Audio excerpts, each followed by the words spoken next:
Hello, ladies and gentlemen. I welcome you all to this engrossing panel discussion on pandemic from the eyes of born digital companies.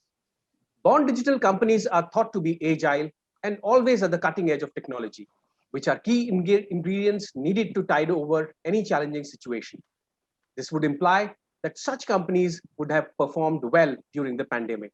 Well, let's get the answers straight from business technology leaders of some of India's top born digital companies. In this session, we will explore, among other facets, how can born digital companies retain and increase customers in the new normal and some challenges they could face going forward. So without any more ado, let me introduce you to our panelists of the day in alphabetical order. Mr. Benjamin Hickey, Regional Vice President, Volterra, BD and Sales, APAC for F5. Mr. Madhu Gopinathan, Senior VP, Data Science, MakeMyTrip. Mr. Naresh Mehta, VP, Data Science and Machine Learning, Cars24. Mr. Ranjan Sakalley, Head of Engineering and Tech, Vedantu. Mr. Sanjay Netrabile, CTO, Pepperfry. Mr. Shantanu Preetam, CTO, PayU. And Mr. Shrini Viswanath, Co-founder and CTO, Upstox. Welcome, gentlemen. I'll open up the discussion with Madhu. Madhu, as a business technology leader in a born digital company, how has the pandemic impacted your organization? What are the reasons for this impact? Because most traditional companies, legacy companies, have had to enable VPNs and arrange laptops at a completely different level for their workforce. They just weren't prepared for this crisis. The general perception about born digital companies is that they have flexible hours, a healthy work-life balance. Employees are equipped with laptops, and they're anyways working from home. All in all, it seems the business model and the technology were already in place to ensure business continuity in born digital companies. Your thoughts here? Well, I think the first thing is from our name itself, right? Make my trip. And as you know, probably the pandemic has created havoc in the travel industry. And I think from a business standpoint, I think that was the biggest challenge for us. However, some of the other aspects which you mentioned in the born digital space, many of us were already used to. I think we have been one of the early adopters of Zoom many years before itself. So in that sense, from a culturally, I think we were attuned to the remote offices, virtual environments, and so on. Although there were some infrastructure challenges because the entire company working on virtually VPN and those kind of issues, I think, were sorted out pretty quickly by our infrastructure teams. So I would say, I think our biggest challenges were not getting used to this new world of work, I think, which we were already pretty used to. However, I think it was much more severe on the business side as to how do we navigate the business environment when travel came to a standstill. Sure. Yeah, so I think that is the only thing I would say there is, I think there was amazing leadership from our executive team and cost cutting and so on, but without sacrificing on the core agenda of the company. And therefore, when travel picked up, we were able to quickly capitalize on that. And I think in the last quarter, we even reported a profit despite the challenging time. So from that, I think navigating this environment very ably was something I think our leadership team managed to. Yeah, right. I mean, those are some things that were not in your hand, right? Absolutely, sure. Correct. Yeah. Great. Coming to Naresh now. Naresh, the auto sector has been hit pretty bad because of the pandemic. In your domain, in your space, how would you look at its impact from a digital company versus a brick and mortar company that deals in pre-owned automobiles? Yeah, correct. So actually, auto tech has only boomed after the pandemic. So the need for pre-owned car has actually shot up. All the people who are earlier, traveling through public transport, Olas or Ubers of the world, shared transport, they could no longer, given the risk of the pandemic, right? So everyone wanted to have their own, like everyone wants to own a car of their own. So what we saw actually was quite contrary to what MakeMyTrip had to face. We actually saw our buyer traffic actually tripling right after the lockdown. So there was a clear sort of boost in the demand for the used cars. And while the dealer community was not, clearly equipped because of the brick and mortar sort of ecosystem, what we realized was that the things that we had planned to achieve over the next, 2 to 3 years, we sort of accelerated all of that. Everything, be it seller facing or buyer facing, trying to create that 100% online answer. The idea was that use this pandemic to kind of double down on that, right? So so if we talk about seller facing answer that we are now offering something called Sell Online, which is literally you answer 20 odd questions online and we give you a binding offer. That's it, period, right? No inspection, nothing, just answer those questions. If so when the person comes to pick up the car, if the answers were found to be accurate, we go for that portfolio binding offer for the car. Likewise, when it comes to buyers, again we have so since when we realize that the traffic is shooting up, we doubled down on our inventory model. We moved away from marketplace model where buyer and seller are supposed to kind of talk to each other and meet. We kind of realized that now we need to accelerate and move towards the inventory model to fulfill the needs of online buyer who doesn't just research and discover cars online, but actually wants to transact online, right? Everything online.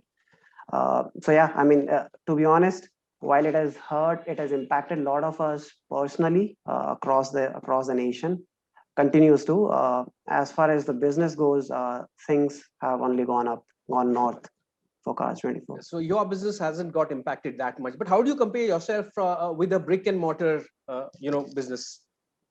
Yeah. So as I said, the dealer community, our channel partners, they definitely have suffered because of this, because people are no longer going out to check out the cars. Everyone wants to do it online, and that's why the kind of shift in our focus as well from C2B to B2C vertical, where we said that we would sort of get the cars in our own inventory and we would go after the end buyer ourselves.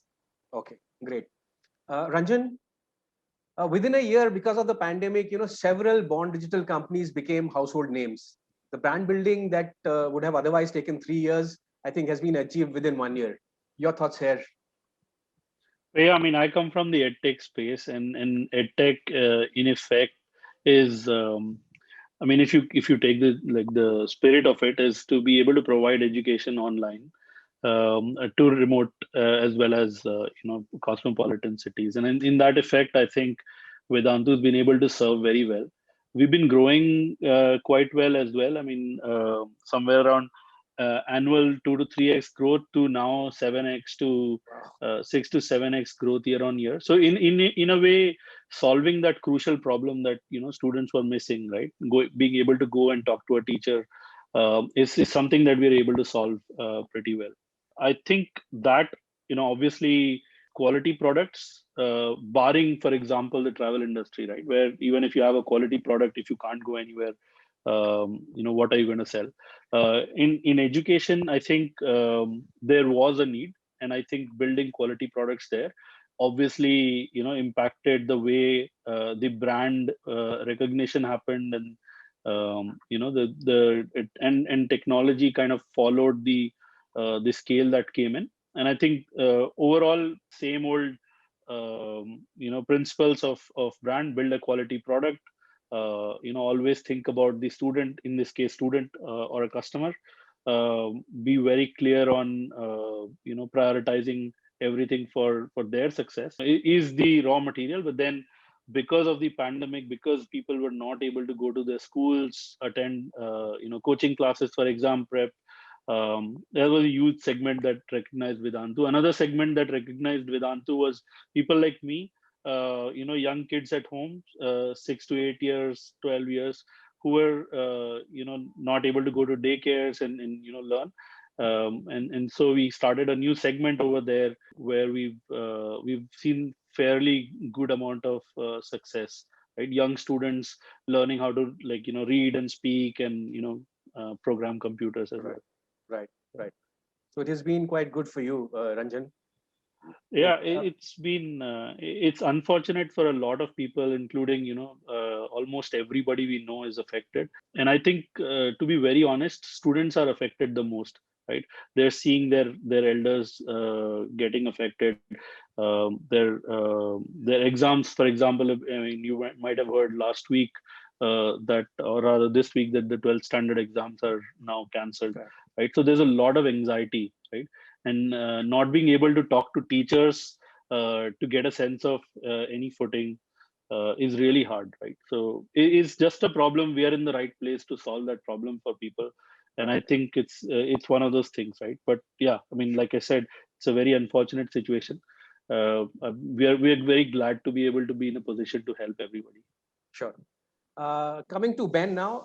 Ben, traditionally companies have operated network security and application services with separate infrastructure and teams, which, I mean, this obviously limits collaboration, agility, and leads to complexity in operations. In times of crisis, as we've seen, organizations have wanted even faster adoption of digital cloud-based services, increasing productivity and stuff.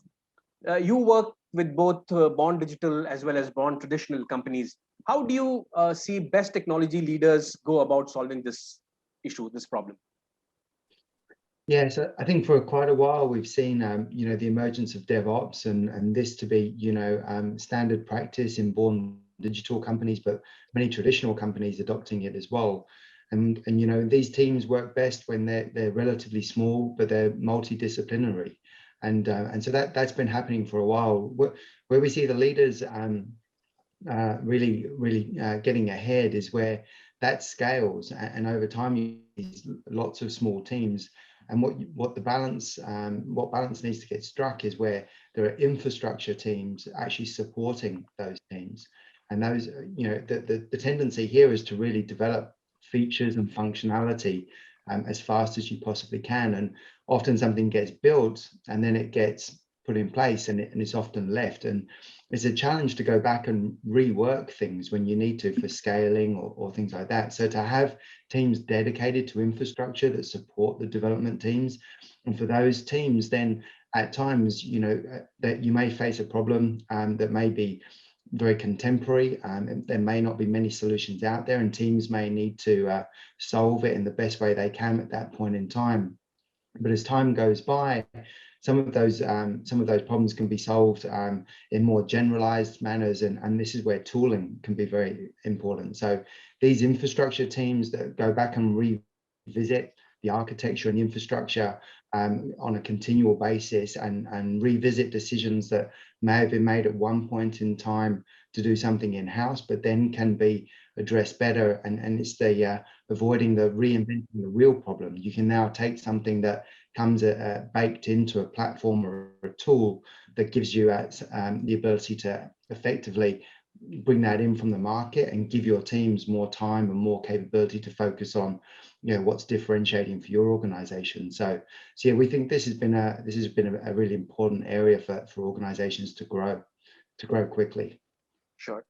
Well, definitely, Ben, I completely agree. Organizations will have to pivot quickly if they have to survive in the new normal. Great. Coming to Sanjay now. Sanjay, you have a hybrid model, right? Digital plus brick and mortar stores as well. While born digital businesses excel at agility, speed, customer access, and automation, many of them face difficulty scaling up their operations while managing risk because of immature governance processes. Standards, rules, guidelines, they could be compromised. How does this challenge impact business and how it can be overcome? Thanks, Yash. A pleasure to be part of this esteemed channel. We at Pepperfry are omni-channel. As you rightly said, we are a hybrid. We have online as well as offline as well. And when the pandemic struck, the first area which contracted was our supply chain. We are a big logistic company by ourselves. We actually pick up the personal merchants, bring it to a warehouse, and then deliver to our customers as well. So the entire logistic basically went kaput. And then we have the warehouses, which are basically you can park 3 Boeing airplanes side by side, and that big, 4 different warehouses across the country. That shut up. Then again, we have studios across the country, about 70 odd, and that shut as well. But the silver lining was our online business continued to do well. People saw timelines. This is the pin code which they entered, and the timelines are more than a month old, but still people placed orders online. Now, coming to the point that how we are taking care of this technology advances basis governance, we are very agile in the sense that if, any born digital company needs to be agile. If he wants to pivot, he wants to move quickly. What we miss is the physical close distance necessary to make a decision fast, which takes a hit when you are talking on Zoom and basically talking on Google Meet or Zoom kind of platform. But that's the only hitch we have faced. But otherwise, from a governance perspective, we are very agile. We are looking at how the government is planning out their policies. We are looking at how the brick and mortar are opening up, and our services and our ecosystem are managed in such a way that we're able to change something. Basically, these are like control mechanism. You change one control mechanism, and that basically changes one part of it. So these are all isolated, and that helps us ensure that we're able to move and be agile at the same time. Okay, great. Shrini, do you echo Sanjay's sentiments there? Because in their quest for 10x growth, born digital companies may slip on governance and compliance, and the new normal would bring new regulations in several sectors. Yeah, no, I definitely can echo some of the thoughts said by Sanjay. I think it's important, especially if you're in financial services, that you have to look at governance and compliance very seriously, because there is a regulatory body that you have to work with. And there's two parties that are there to make everything safe and secure for the consumer. One is the regulatory body, in our case, which would be SEBI, and the other would be the actual B2C company, in our case, the broker. And our job is to ensure that whatever norms and standards are set by the governing body, we are able to pass that on to the end consumer to ensure that everything is safe and secure. Generally, what I think a lot of digital companies struggle with is, as Sanjay mentioned, you're trying to be agile, you want to be fast. We're keeping the consumer at the first and forefront of everything. And many times what happens is compliance and ease of use may not go hand in hand. And if you're not thinking about compliance as a very key pillar, then you're probably not thinking about that when you're building your application. So what we found, some of the things that we found are very good in terms of building an organization with compliances. One, obviously have a compliance team and have that be separate from the rest of your teams, so that you don't put the fox in the henhouse sort of thing. Number two is involve them when you are making product decisions, so that they are well aware of the kind of decisions that you are going to make, the change in flows or the customer data, and then they can advise you how you should be able to do that to help achieve business goals, but also to stay compliant. I think another thing that's a pattern that we're seeing, and this is what Ben mentioned, is using DevOps and automation tools and whatnot. Can you take some of the work that compliance teams normally do and automate them, especially if they're repeatable processes, so that the burden of the work involved in doing that goes down, and the ease of use, the speed of getting reports out and any sort of analytics out is a lot faster. So again, keep compliance as a separate unit in your company. Number two, invest technology into compliance. And number three, put compliance also as a part of your product building process. And I think that can really help digital companies in this age. Thanks, Shrini, for sharing that Yes, three-pronged approach. Yeah, Yes, please, if I may, Sanjay, go on. there's a question to Shrini. I think you guys are the biggest users of the word governance, in the sense that you face a lot of government, corporate and government governance on your side. How do you guys manage all this stuff? Because you need to be agile at the same time. So actually, when I gave you answer, I was wondering, you need to be compliant towards the government, you need to be compliant towards the fintech sector, and then you need to be agile as well at the same time. How do you manage all these three at the same? Yeah, I think, Shantanu can also add to this. We're in very similar sort of industries in payments and fintech, right? You have to, again, I think the biggest thing is you have to invest in a separate team that's focused with different KPIs related to compliance, right? As top level senior management, that has to become part of our KPIs, that we're passing all of our system audits, statutory audits, working with different regulatory bodies, third-party audits, working on data security and IS audits. Those are one things that you do to almost check the boxes. But apart from that, things that may not necessarily be checked on, but you can do, which is what Ben mentioned, is invest in automation, especially at a time when everybody's working from home. Physical access is not a luxury that you can have anymore. You need to be able to have ears and eyes on everything, so that you have complete control over what's happening within your office environment and to your customers. Sure. So I was coming to Shantanu anyways. Shantanu, your thoughts here. So no, actually, Shrini, and hey, Shrini, good to see you again. So it's a very interesting question. And what I will say that, there are some aspects of models in our industry, especially where Srini operates in, where I operate in, and even it will apply to Vedantu or anywhere we deal with a data which is sensitive to the nature, which is privy to a customer, a data which is, which can be misused, and a data which stands as a, can be exploited by a scrupulous element. And that's where I say that compliance or audit is not a matter of choice, but it is actually a matter of practice. It is a matter of, your principle. And I will say that it is a matter of first principle.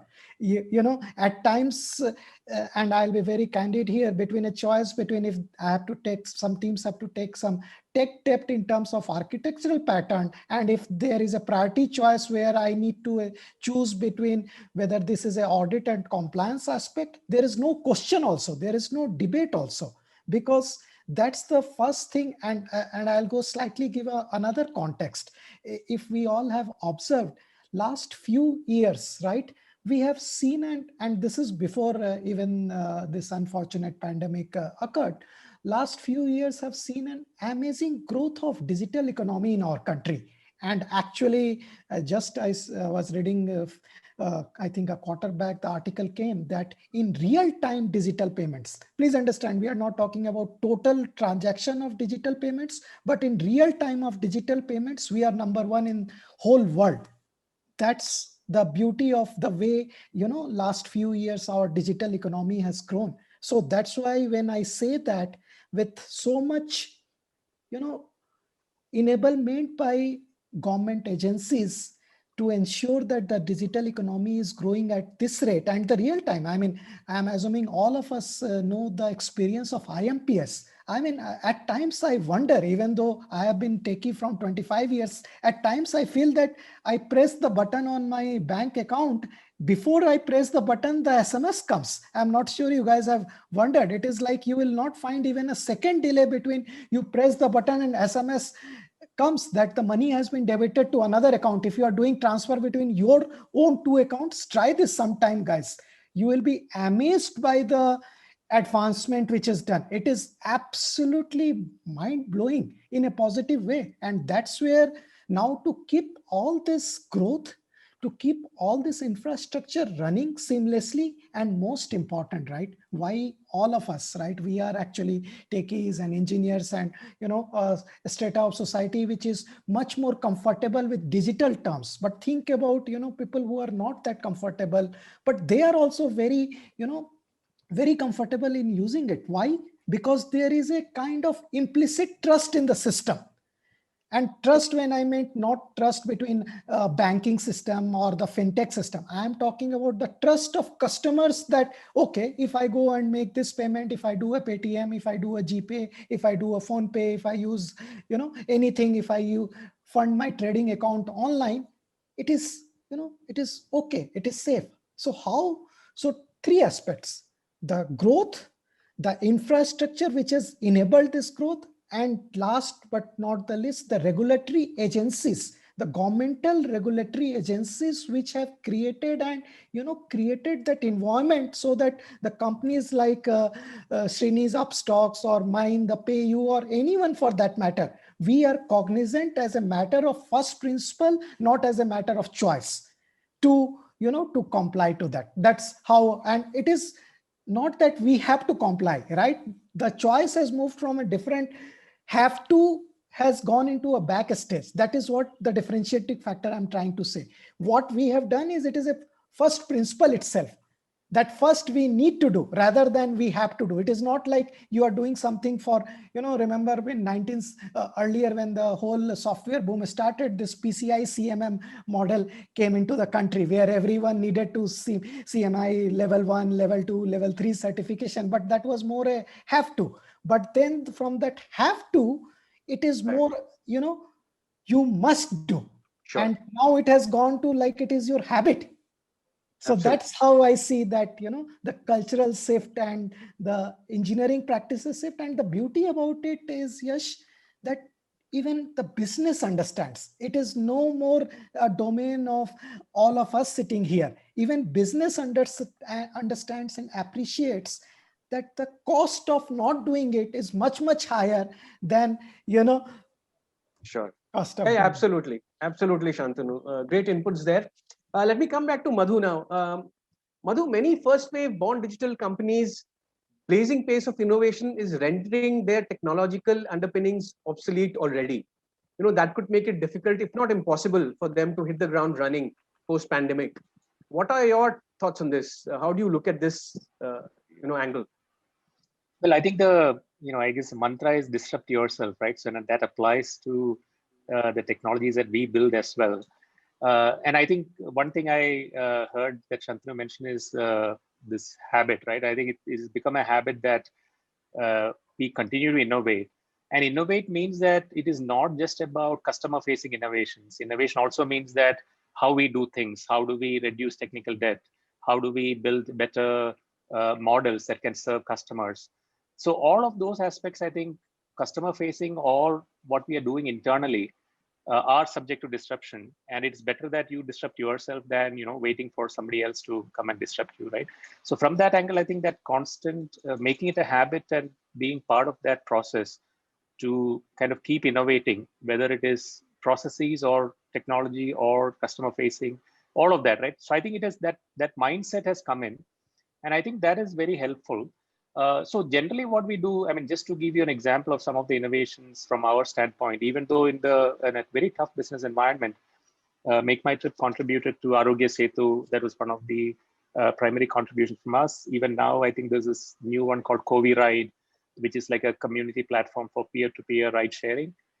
So those are some of the innovations that helped the country. From our internal standpoint, I think one of the new things that we launched is something called Price Lock, because given this uncertain travel environment, customers who wants to book flights, maybe I'm anxious, right? If I book a flight and if I cancel, then I lose a lot of money. But then if I don't book, prices may go up. So how can we help customers in this kind of an environment? So we have actually worked on data science models that can understand how the fares fluctuate and offer something like a feature called Price Lock, where customers can pay a small amount, maybe 100 rupees or 200 rupees in advance, and lock the fare for, let's say, 2 days. So if you don't come back, then you just lose this 200 rupees and not 3,000 rupees to cancel the flight ticket. But if you come back to book, even if the fare has gone up, we will cover for that. So these kind of disruptive innovations, of course, compliance, being a publicly listed company, what could be the potential loss that we would take? Because we are promising something here to the customer that we will cover for, the difference between the flight fare at that point and what a customer has to pay. So some of this, of course, requires the innovation teams and the compliance teams and various parties to work together. Now, can we say that we shouldn't do these kind of innovations because we are the leading OTA in the country and we can just sit by and and let it happen? I'm sure somebody else will come and innovate. So in this sense, I think you have to constantly upgrade yourself. I don't think there's a choice. And I think as this becomes a habit, it's a very pleasant journey, I would say, in that you continuously learn and continue to improve as a person, as teams, and as a company. And I think it's good for everybody in that sense. Sure, that's really innovative, Madhu, what you just spoke about. Great, Naresh. Your thoughts here? Technology is a friend, but for born digital companies, it could turn into a foe as well. Others or competition could avoid costly mistakes and make savvier use of better technology platforms. How do you keep ahead? So I would echo, Madhu's thoughts here. So it's really about iterative innovation. Like you have to keep on iterating, you have to keep on pivoting, and so rather than falling in love with the solution, you need to fall in love with the problem that which you are trying to solve. And as the context changes, the ideal solution would also change, right? So you need to kind of react to the changing ecosystem. And again, so just like I was giving you an example of how we invested. In fact, let me take a step back. So we are very proud of the inspection app that we have built over the last 5-6 years, and that was completely tuned to the C2B ecosystem. So everything that we were collecting, all 200-point inspection that we were doing from the cars on the cars, was sort of dealer centric because we were powering our auctions right through that. But as we move to inventory model, we had to kind of take that hard call that, we need to iterate now, and this doesn't work anymore. We need to create a different type of app which suits the needs of refurb team and end buyer, what the end buyer wants to see in the car. So we made that change. So we were happy to pivot, and we will continue to do so as the ecosystem changes. I mean, that's the only way to stay ahead of the curve. There is no other option. Sure. Ranjan, your take on this? So multiple things, right? I mean, to be very honest, I don't really worry about force copying stuff. I think it's always better for the ecosystem. In fact, all of us are here because things that we've learned and copied and grown up with. But I think one thing that is I think briefly called out, right, was the security aspects, and I think that's something that that I think is very crucial. I mean, again, last 3-4 years, even before the pandemic, there's been a flurry of hacks or data leaks, right? Recently, we had a very famous pizza chain getting their whole data set leaked, right? That's something that I think again goes back to the whole idea of habit and regulation stuff, right? I mean, these are now not only becoming first principles and habits, but they are actually competitive advantage, right? So being secure and being, for example, for us, not just secure, but also being able to predict abuse and prevent abuse, because we are a child-focused setup, is extremely important. So these are things that become far easy, right? Nobody's going to join into your class and start abusing you, but it's very easy for somebody to do that online. Similarly, I used to head a fintech company earlier. Nobody's going to come and snatch your wallet if you're sitting in your home, but they can do that now, right? So as product organizations, we need to basically build products that are easier to use, obviously, and then also making sure that we are also protecting our users from abnormalities. I think the other aspect is probably, I wouldn't say the part where technology is a foe, but I think the way of working that we have right now, and I'm sure you would come to remote working over a period of time, but that is something that all of us are learning well, right? Gone are the days where you could just say, let's all sit on a table, make a decision, and use all your boards and charts and everything right over there, make decision. Nowadays things are very different, right? And it takes a little bit of a shift to move away from a synchronous decision-making environment to an asynchronous decision-making environment, right? We've been lucky on that aspect because, like I said, we kind of, our product is async or remote, right? So, but, nevertheless, when we look at our 3,000 odd people sales organization, suddenly everybody's sitting at home and making telecalls instead of coming to the office and doing it, making sure that we are able to correctly identify how to actually correctly, rightly talk to our customers, what works, what doesn't work, right? It's harder now, right? It's also very easy for people who are not ethical to actually break these rules, because right now you're living in an environment of trust, right? And so over a period of time, these things will get better. But yeah, these are the things that I could think of when it comes to gaps. Right. Sure. Got it, Ranjan. Ben, Madhu, Naresh, they all talked about the need for innovation going forward. So when we talk about technology in the context of innovation, I feel cloud offers companies the advantages of cost, innovation, agility. And during the pandemic, business technology leaders have jumped to leverage the benefits of multi-cloud. What do you feel are the top multi-public cloud opportunities for businesses, and what could be available in the near term?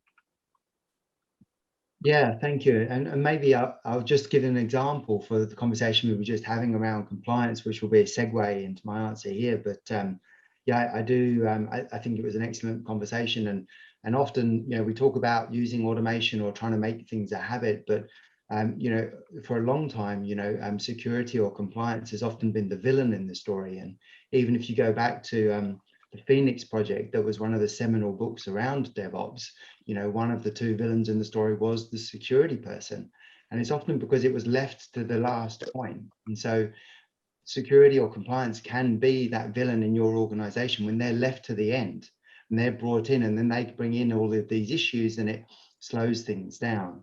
And so to give you an example of how do you actually make security part of the infrastructure and the automation toolings, you have to get ahead of the curve.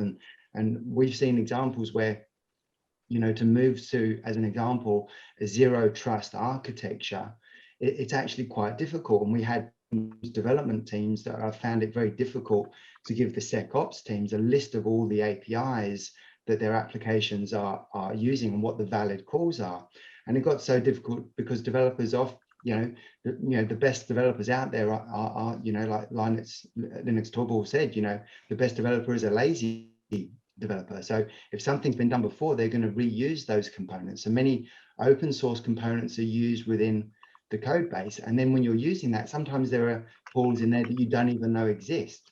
So it becomes impossible for the development team to actually give the security team the full list of all those APIs.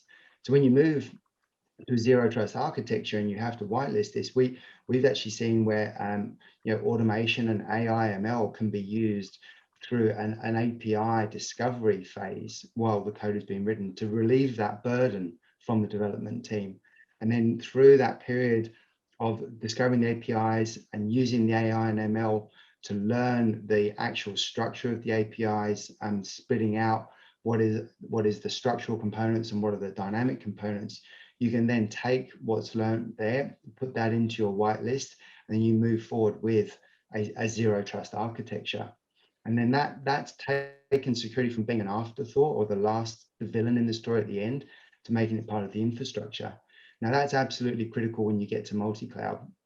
And here's a funny thing, because many traditional companies, they've had to deal with hybrid cloud, and that's where they started from. They started with on-prem data center facilities and moved to the public cloud. But many born digital companies have had the advantage of just starting with a cloud native application.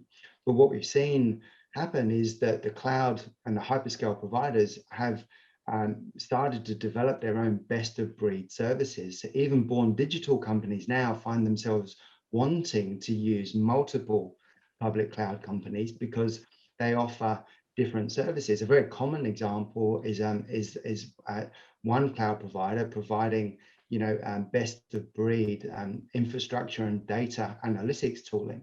So they're providing the kinds of services that are great for a data lake, all the tooling to go with managing your data, and very good AI and ML capabilities to develop insights from the data. And often that's coming not just with a technical advantage, but at a cost advantage. So all of a sudden here you have these companies, both traditional and born digital, saying, well, I've got my transactional workloads in one cloud, but now I want to use a different cloud to run my AI ML. And so now how do I manage these two different environments, whether it's hybrid or multi-public? And here comes our friend, the villain, back again, security. So as soon as we're now having to manage security in two different places using two different sets of tools, two different sets of policies, we bring back, the automation goes away, and we bring back the potential for human error. And I think the research shows that many compliance and security issues, they don't come from bad actors, they actually come from good actors that make bad decisions. And if that's the case, we need to make it simpler for our teams by giving them the tools that can operate across those hybrid and multi-cloud environments. So data analytics is just one. I think there are others that we see as well around different environments, the dev and then test, and often test is split out into functional and non-functional test, and then staging environments and prod.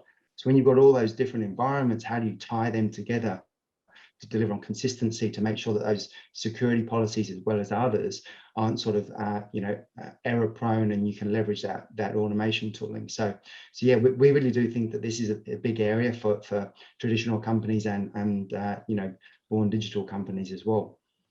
Wonderful inputs, Ben. Moving on, Sanjay, studies have shown that virtually every born digital company lags behind when it comes to talent strategy, showing less than stellar attention to success planning, performance management, and career management. How do you look at these issues? Extremely critical in times of crisis. How can they be mitigated? Actually, I disagree with you. I think born digital companies are the first one to look out for succession planning because they know they need to move on to the next leg. And the person who has been born in the 70s or in the 80s need to know that if they have to progress in their career and take the company along with them, they need to have a robust succession planning behind them. And that's the way a person can grow. In my opinion, all those who are here, I think we all know that they need to be leaders behind us to push us ahead. We are as good as our teams are. And if the team is not able to step forward, then we can't grow by ourselves. So I disagree with your opinion as to Bond Digital don't have this. They already have this, and they have in place right from the start itself. It's not thought afterwards, but it's basically a part of the policy when the company starts off. Is that who's going to succeed me when I grow? Is what basically the point is. Okay, Shrini, do you agree with Sanjay there? I mean, as a founder of a company, do you have that succession planning in place? Well, yeah, I don't know how you replace a founder, but I think definitely the way I look at hiring is that one of the key rules is the person I'm hiring needs to be a lot smarter than I am in that particular space, right? So when you're scaling a startup, you wear multiple hats, but then as you start becoming larger and larger, you start having to find specialists who are very good at certain things to then put them there. So something that I do look at is that the person coming in needs to be a lot better, faster, sharper than I am in that role, because that's ultimately what's going to help the company succeed.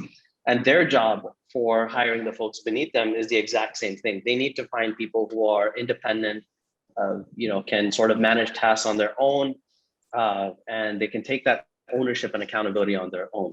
Once you start building an organization with folks that can be able to do that, I think that you're really setting yourself up for success. And I think it's also good to have a little bit of humility to say that everybody's replaceable, including the founders themselves, right?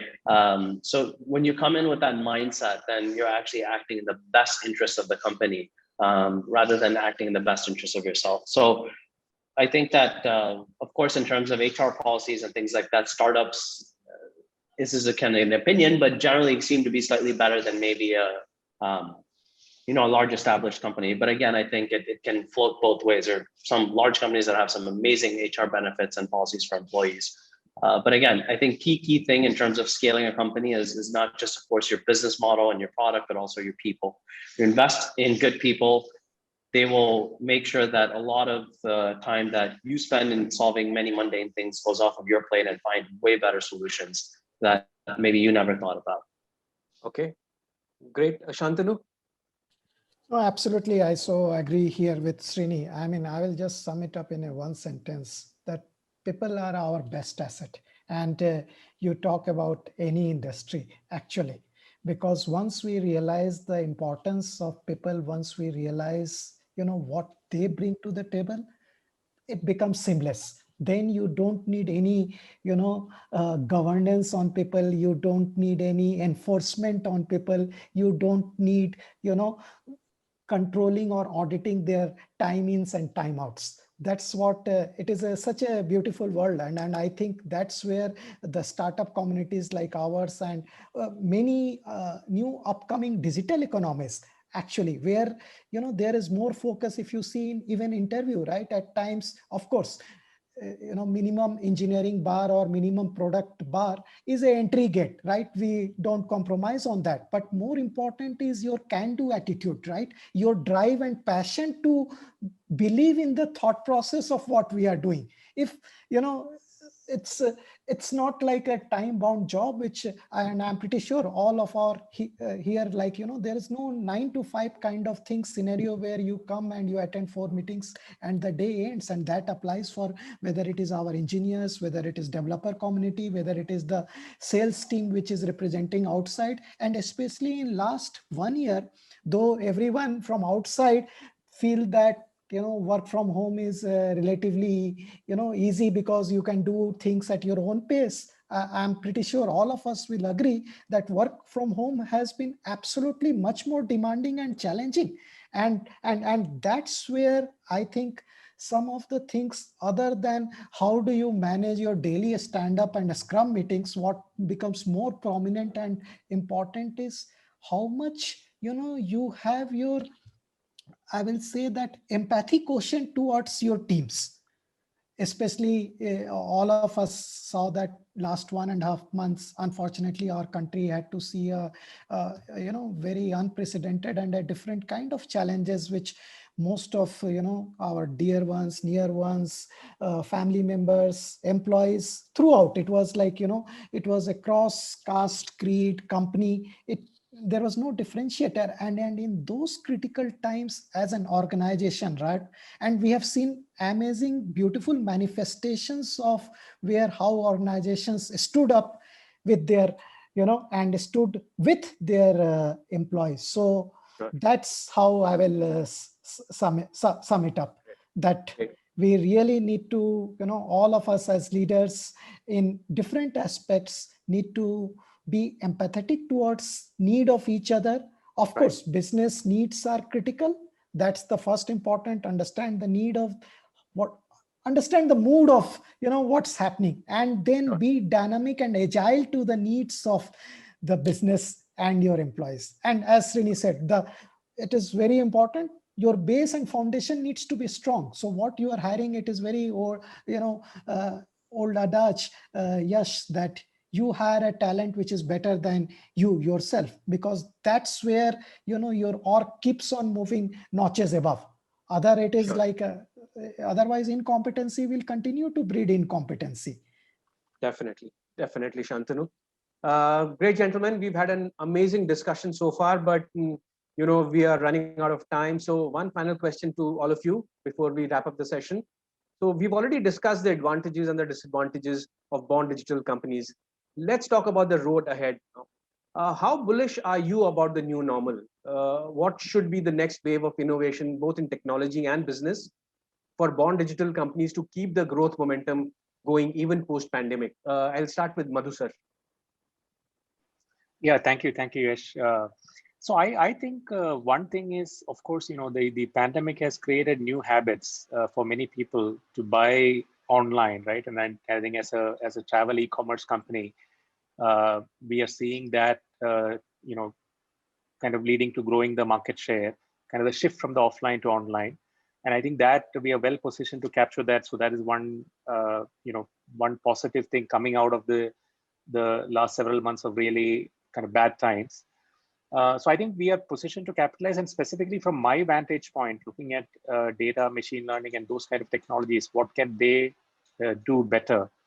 So I think understanding and understanding born digital companies, a critical aspect is capturing data. I mean, there is a computer that is mediating every single transaction, and therefore, pretty much everything that we do is getting captured. So how can we utilize that to improve our products and improve the customer experience and improve the efficiencies? So I would say from that angle, if I look at it, improving customer experience, creating better value proposition for customers, and improving our operational efficiency, and preparing ourselves to upgrading ourselves constantly, which has been a theme of this discussion.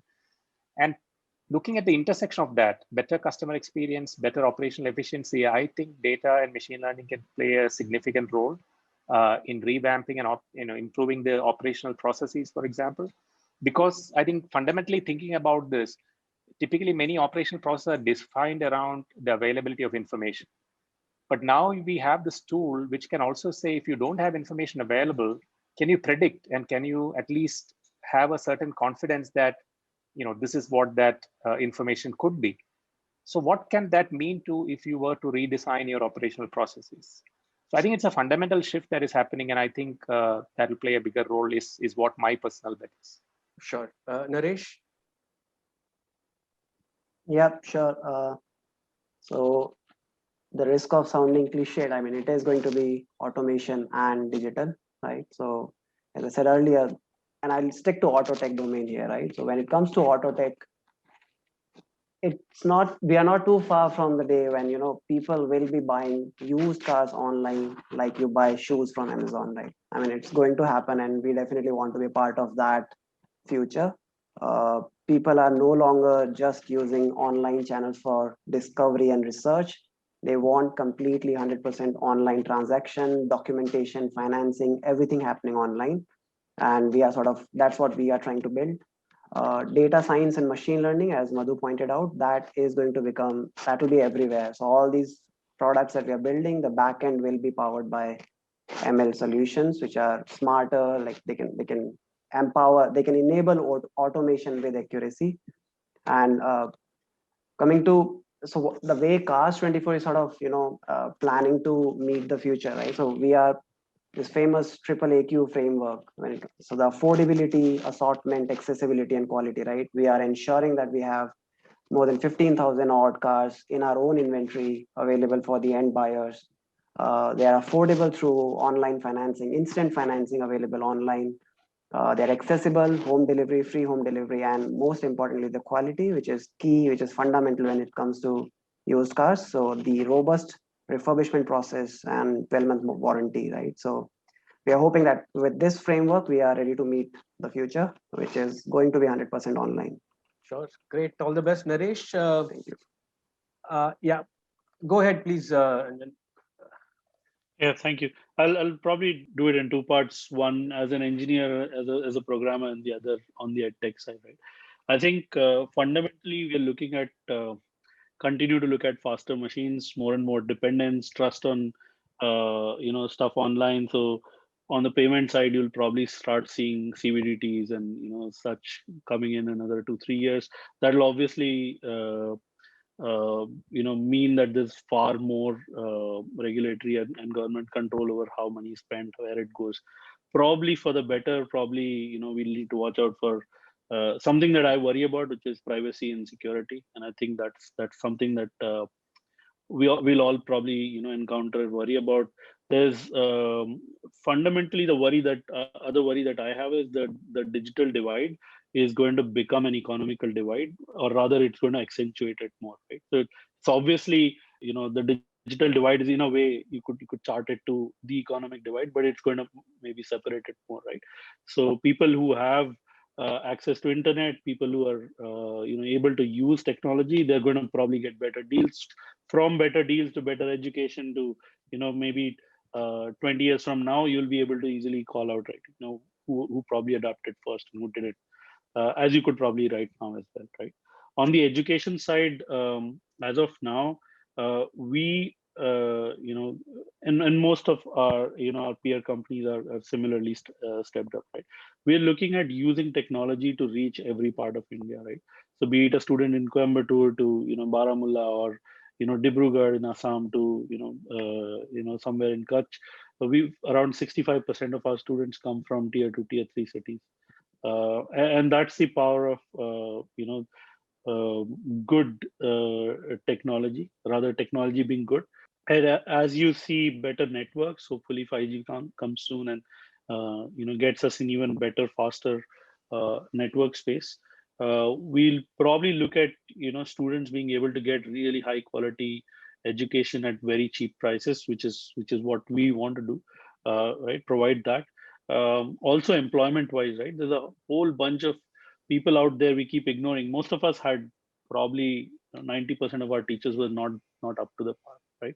Maybe 10% were the good teachers who kind of made us or rather we are here because of them, right? Because if you look around, teaching is not really a very high paying job. It's not it has glory, but it does not pay for fancy hotel bills and stuff, right? So it's not desirable. But I think we are seeing a really good surge in terms of how teachers or rather young people coming out of colleges want to be teachers, right? And they're really good at teaching because they're probably far closer to the age group than we are, for example. Right. And also they're able to use technology much better than maybe somebody who's probably born in 70s, right? Sure. So there's a lot of stuff moving on that direction. So all in all, a lot of good things to come. We just had to watch out for the gaps and Sure. save ourselves from ourselves. Sure. Shrini, what's the road ahead for you? Customer experience, automation, machine learning. What's there on your priority list? Well, I think as Ranjan said, and it's just very true to us too, more than 70% of our customers come from tier 2, tier 3 cities. So we do see a lot of scope for just getting more and more Indians online and using more digital services. Within FinTech itself, there's a lot of room for disruption. Of course, there are players in many spaces, from payments to broking and the instant loan, but there's also a lot of room in terms of improving banking as a whole. So when you look at banking or getting something larger like an auto loan, we still feel like there's a lot of room there for disruption and making it available and easy, not just to people who live in the metros, but also in the tier 2 and tier 3 cities. When it comes to how technology can disrupt our field and change it, I think that one of the trends that we've been seeing, or I've been seeing, is that we're focused a lot on the transactional aspect of things. Consumer wants to make a purchase or transfer money, and then that's when they come into the application to then help them do that activity in a fast, transparent, cost-effective manner. The next evolution of this is, how do we make it not just sort of a transaction-oriented application, but a discover-oriented application where the consumer is not just coming in there just to make that transaction, but also to explore and discover new things within that space and ecosystem. And what you're building through that is not just getting that single transaction and trying to move that up, but you're trying to build customer loyalty and that long-term allegiance to the brand, so that they become a repeat customer. And when they think of anything related to your field or ecosystem, your brand is the first thing that comes into mind. So again, I think for the next decade, we still are going to make a lot of inroads in just getting more and more Indians on board to use it, in terms of just making that transaction aspect of it easier. But largely as a company and as an ecosystem as a whole, we should be moving towards, from a transaction-oriented aspect of it, to more of a discoverability aspect of it, and then designing our end user experience towards that. Sure. Wonderful. Sanjay. I think we at Pepperfry are moving in two directions, basically, both on the design front. One is basically trying to build up on the platform they already have, where we could have a design discussion on a visual framework with the customer and us, because we get a lot of inquiries from customers. So we got this empty house and to fill them in furniture. And the platform which we have helps us to kind of build up a design framework with our design consultants sitting in the studio along with the customers. Earlier it was physical, but now with the remote thing happening on, we got this platform where people can interact on the design platform and then sign off on the design. Second area which we're looking at, so one of the holy grails is, if I'm able to tell the customer that the 6 feet sofa which he or she has selected will not fit into the space in her home. And when you do this kind of AR app on your mobile, I need to find through various technologies. For example, one of the technologies is called SLAM, where you try to find out the amount of space available through the visual interaction, and then try to pitch whether you are able to put that sofa within that frame. And if you can do that on the camera itself, I think that's what can basically ensure that customer sticks on and buys that product on the app itself. So everything is revolving around customers. Yeah. Shantanu, quickly, your thoughts here? Yep. So see, we provide the payment solutions for one and everyone, right? And now with this tough times, and with this seeing the trend of continuing growth in digital economy, what we want to do is make our platform so much seamless, and of course they are yet, and we want to make it more and more seamless, so that more and more offline retailers, right, which we call it now as an omni solution, how we keep on innovating our payment solutions, especially in these times that the mode of payment becomes absolutely frictionless and contactless. That is the need of the hour. Right now, today I was talking to my mother, and she was worrying that, when she has to pay that the vegetable vendor who comes on a thelawala, and there she is not comfortable, doing this currency exchange, right? And then where she is going to buy a 1 kg of sugar, then she has to again do exchange, because she can do a Paytm or she can do a GPay, but that person is not equipped of, accepting that kind of payment. So the whole concept is here that how the companies like us, and the same applies to like Upstox, how they make trading so effortless and seamless and contactless that everyone is, trying to take the advantage of that. The same thing here, that how we are able to onboard hundreds and thousands of those merchants who have not been, and I think Ranjan said, I think, right, where we want to give the advantage of this,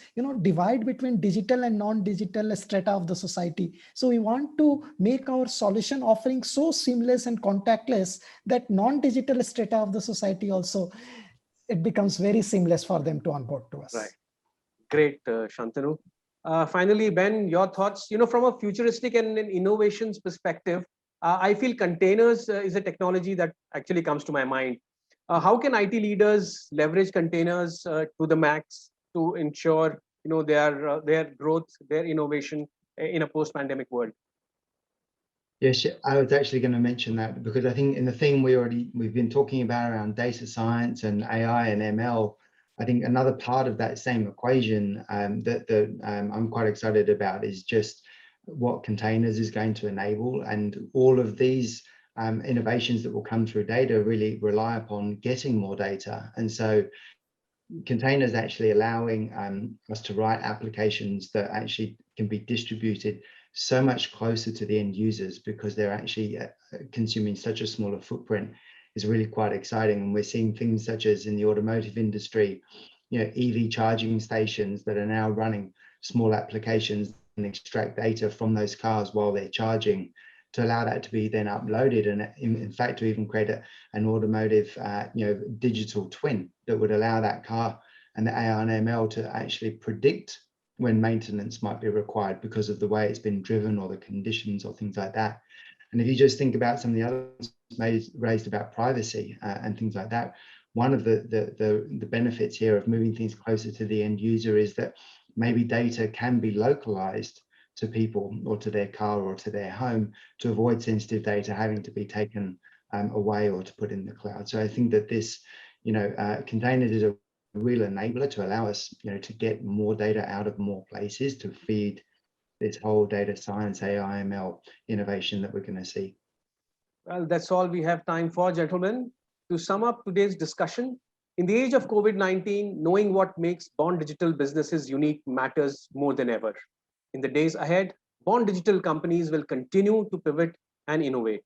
For instance, Spotify added more original content in the form of podcasts as paid advertising dropped. Similarly, Airbnb started providing a virtual experience to counter the drop in travel. With this, we come to the end of this session. Thanks a lot, viewers, for being with us, and thanks, panelists, for this wonderful conversation. Everybody stay healthy, stay safe, and keep watching Economic Times Spectrum. Thank you. Thank you. Thank you. Thank you.